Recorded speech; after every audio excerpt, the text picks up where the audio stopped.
Hey guys, Zethrion here from the Floating City server over at Langrisser SEA.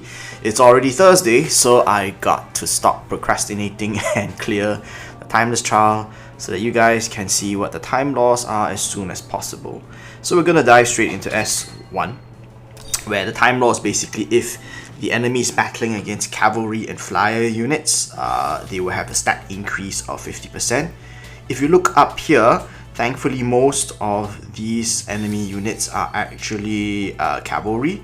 They all have ram, all the bone dinos have ram as expected, and all the hellhounds have strike. So these 5 enemies should be taken care of by Ledin and his counterattacks, and we just have to focus on the assassin as well as the necromancer. So with regards to that, I'm going to bring Ledin as usual, and instead of using our usual physical DPS combo, we are going to instead bring range damage combo as well of Bozo as well as Zerida.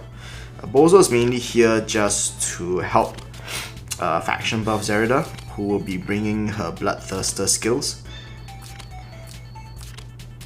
So I'm just putting single target here because we just have to kill 2 enemies. Yep, I think that should be sufficient. Zerida has the advantage of having an extreme magic bow, so she can try to snipe the Mist Dancer from melee range, and then we can just mop up the Necromancer randomly. Okay, let's go.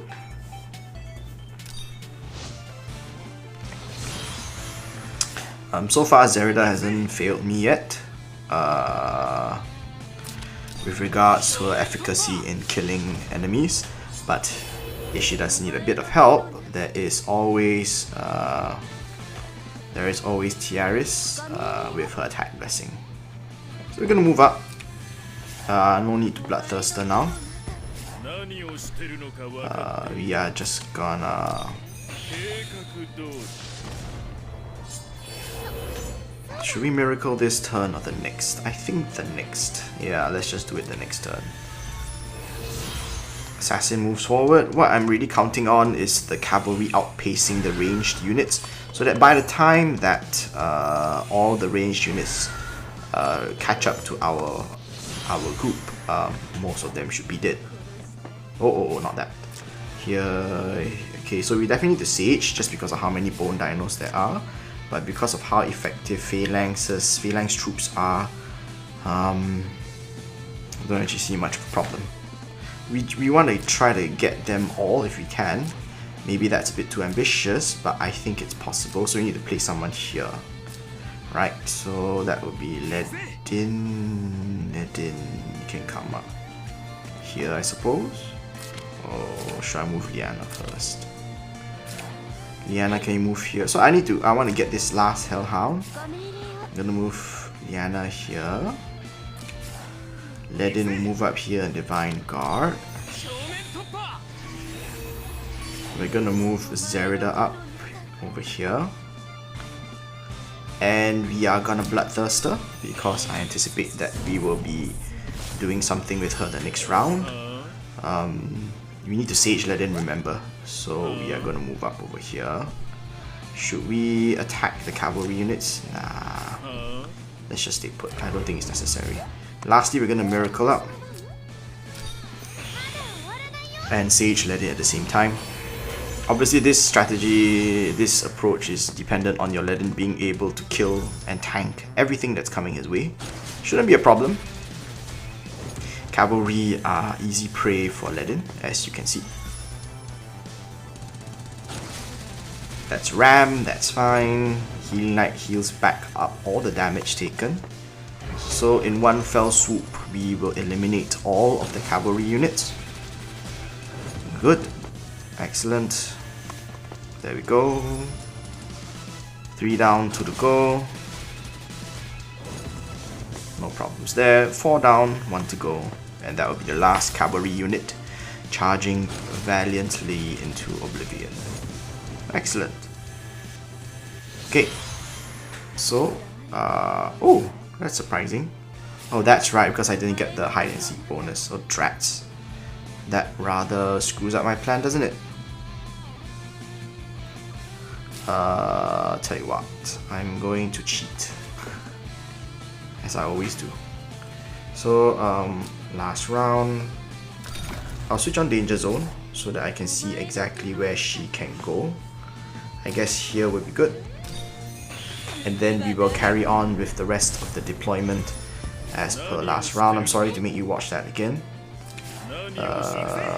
But we really do need to get Zerda in position to kill off the assassin next turn. I really want her dead before she can even plunder our buffs. Okay, so again, apologies for making you watch this again, but everybody's gonna die. Yada yada yada.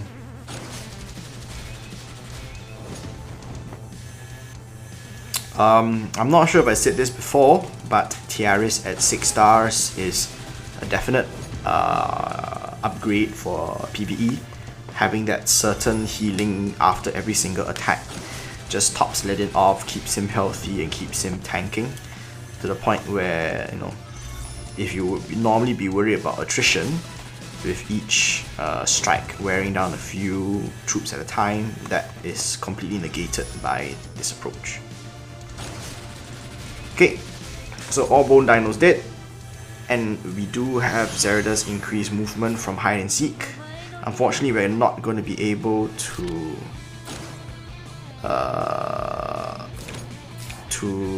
do attack from melee range, so we'll be safe, and we will give her an attack blessing. This should ensure that she kills the opposition, the enemy assassin, and survives to tell the tale. There we go. Okay, good.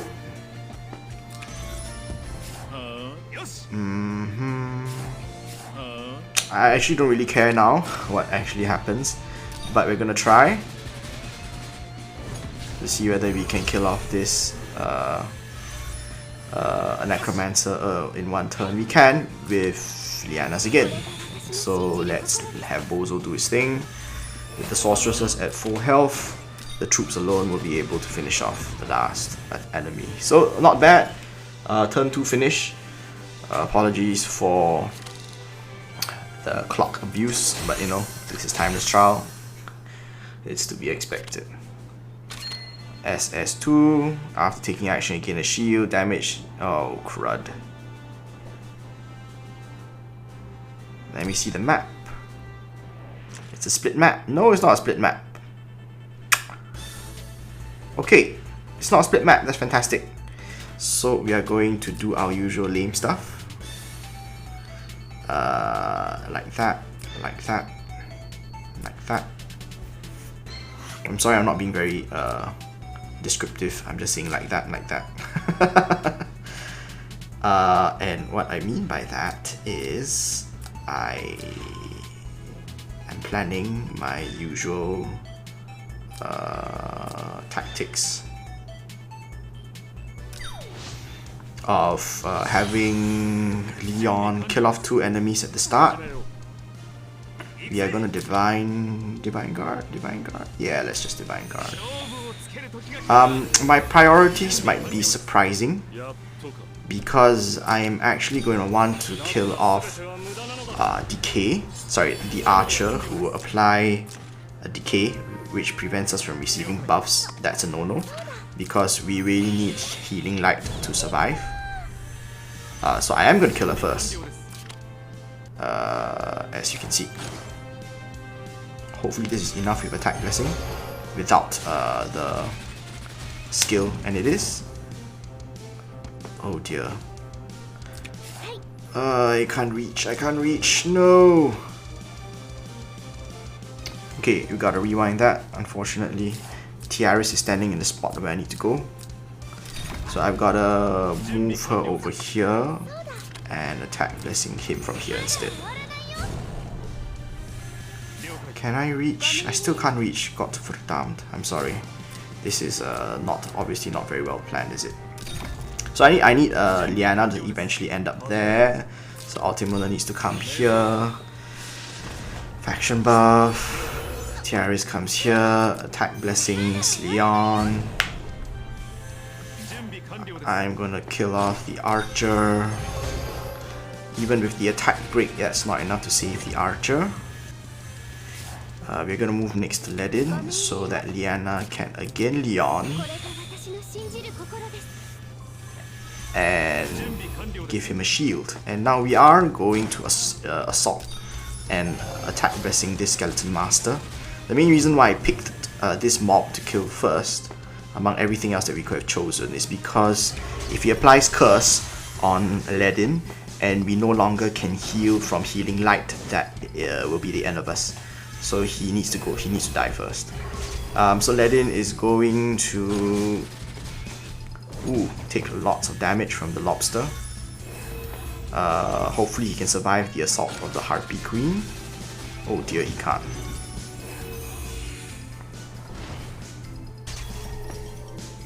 Okay, so now we're in improv mode. So perhaps I should have killed off... Perhaps I should have killed off the Harpy Queen instead, huh? And just deal with not being able to receive buffs.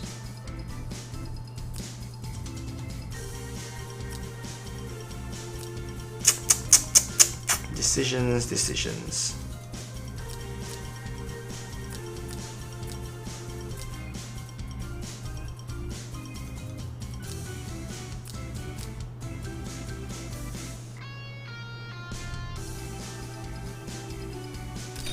Okay, let's kill off the Harpy Queen instead, because she dealt a lot of damage to us.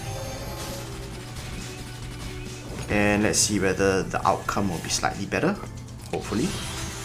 Catapult will come in, let it tank the hit.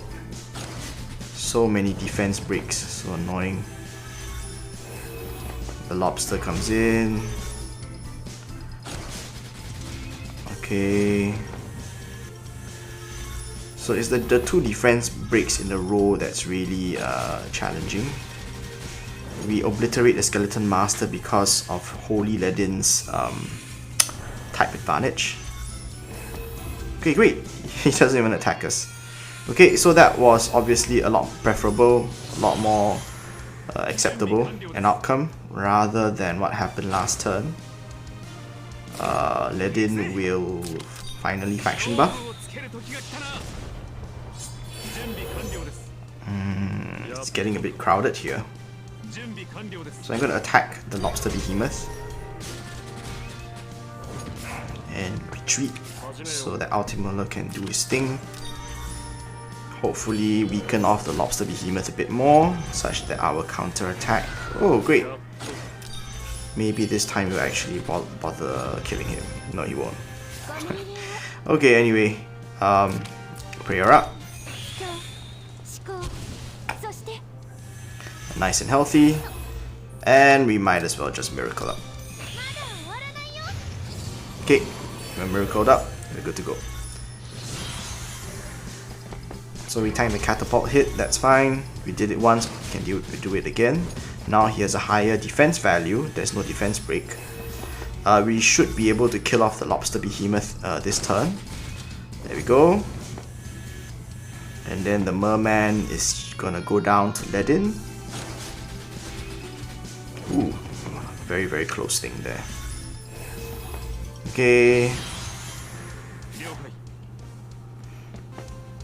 So he finally doesn't have the Tidal Surge ability, which means that we should be able to deal a bit more damage with our Chivalry Assault combo. Correction, we should be able to kill him instantly. Nice. A better outcome than expected. Always good to have good news. We are moving into this position so that we can attack the Lava Titan that is guarding the catapult. We will slowly chip away at him. And this position is so that everybody can be within Ledin's guard. Looks like it doesn't really matter where each of them go. So we heal up. Tiaris will move and heal up.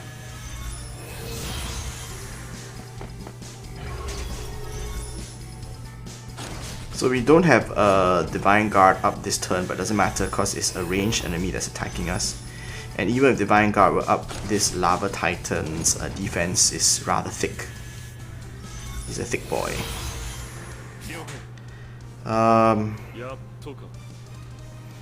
We are going to attack Blessing with Leon. So he has maximum firepower. And I'm actually thinking that since his guard is down, let's take the chance to kill off the catapult. Good.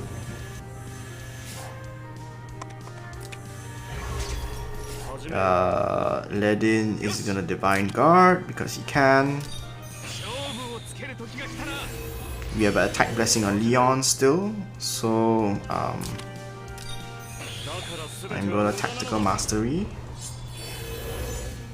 And then we're gonna again Leon. And we are going to charge a Lava Titan again because Leon doesn't take no for an answer. Good. 5,000 health left before he dies, which means that he might even kill himself on Ledin's counter attack. Let's see. And he does. Great. So straightforward once we found out which enemy to kill at the start. Archer for decay, I still stand by the decision, but I suppose the Harpy did a lot more damage than the Skeleton Master did. So yeah. So that's it for SS2. Gonna take a short break before I come back for SS3 and beyond.